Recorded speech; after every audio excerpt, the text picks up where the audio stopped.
Now for today's crossover sander, I'm going to be showing us how to know what width to use for our strap. Now the first thing is you need to know what width you should use for your strap. So many times I've had my students ask me, okay, how will I know the width of the strap to use? Now, one of the important things that you must know is, okay, what size am I working with? If you are working with a size like mine, which is about size 31, now what you need to do is to get a last and place it on it. Now you can see my wooden last, it is written 29, but alas, you will find out that you see that it's actually working very well for a size 31. You can see the length. By the time I finish the edges, it will perfectly fit the size. So you find out that even our last is another thing entirely. So what you do is get a strap, create a pattern first of all to cross over and see how it is positioned. One important thing is that there should be a distance between each of the straps, and this is what now if you look at this particular strap and this particular strap, you see that there is a distance between it, which is about 2.5 centimeter distance between this strap and this strap. So I would suggest that you work with your strap that way. Ensure that the positioning here and there. I've told us severally, when you are creating this kind of a design, make sure you use this part of if it is totally for children, you use for this part, this tip of this finger and this particular tip of the small finger when you place your hand on the insole. And if you are creating for an adult, you may have to move a little bit downward here, and then you come to this side as well, so that at least it will cover their smallest toe. That is a trick you can use to position this kind of sander. Now if you look at this particular one, all you need to do is to place your hand this way. Place your hand this way. Because it's about size 31, you may not be able to totally say, okay, let me place it this way and use this side and this side. You can see that it's too much close to the top. So what you do in this case, because the size is a bigger size, it's not like a toddler like this one. This is about size 24. As you can see, it's about size 24. So what you do for this one is different from what you do for this. So majorly you place your hand right on it, then you can use this place, this side of your finger and this side of your finger. Now what do you do next? If you are going to place it here, it means that you can place your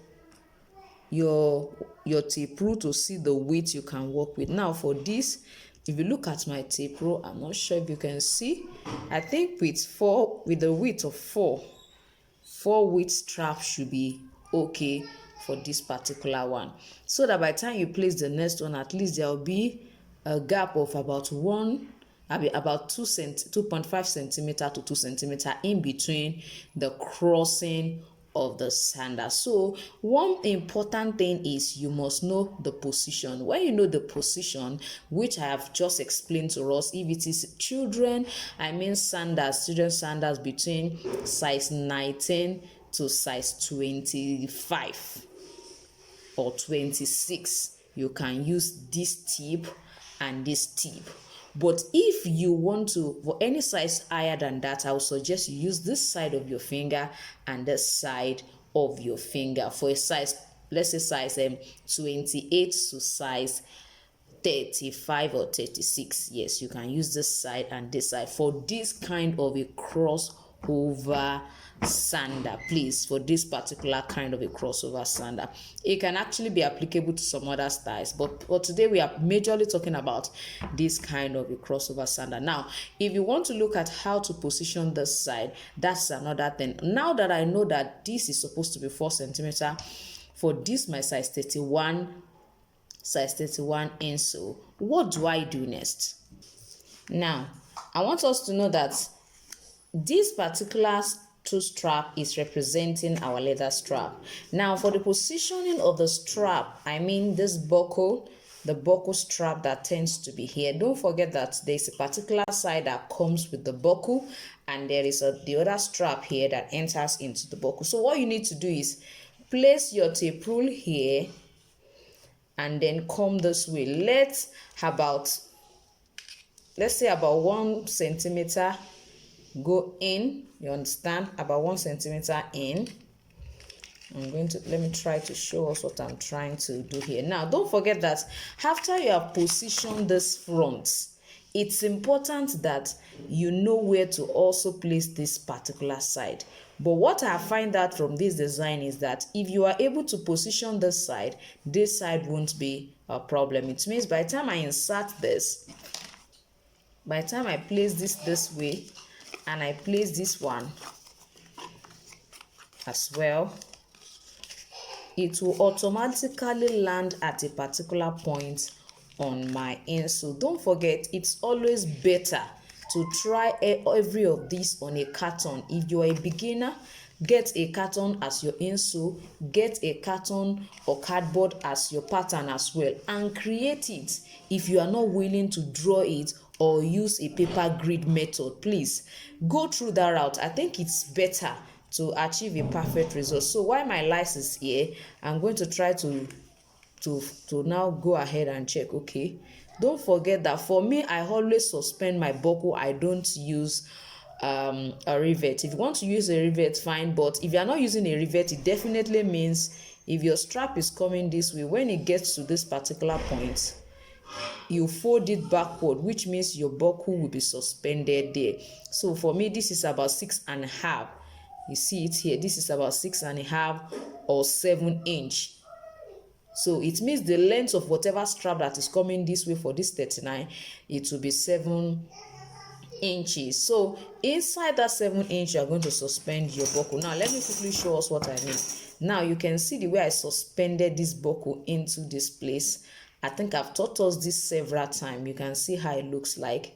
I'm going to gum it down this side. I'm going to apply gum and let it stay down.